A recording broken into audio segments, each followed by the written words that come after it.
വീട്ടിലെത്തിയാല് ആദ്യം കുടിക്കുന്ന ഒരു ജ്യൂസാണ് ഇത്. അമ്മ ഇത് എപ്പോഴും ഉണ്ടാക്കി ഫ്രിഡ്ജിൽ വെക്കും.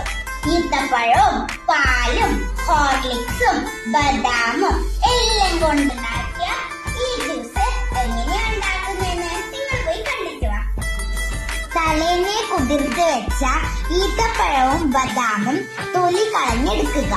അപ്പൊ ഹോർലിക്സും എടുത്തു വെച്ചിട്ടുണ്ട്. ശേഷം ഒരു മിക്സി ജാറിലേക്ക് ബദാമും ഈത്തപ്പഴവും ഹോർലിക്സ് പൊടിയും ഇടുക.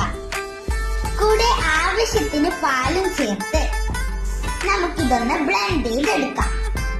ഉണ്ടാക്കിയ ഷേക്ക് നമ്മൾ 2 ഗ്ലാസ്സിലേക്കായി ഒഴിച്ചു കൊടുക്കുക. ഇനി ഇത് തണുപ്പിക്കാനായി നമുക്ക് ഫ്രിഡ്ജിൽ വയ്ക്കാം.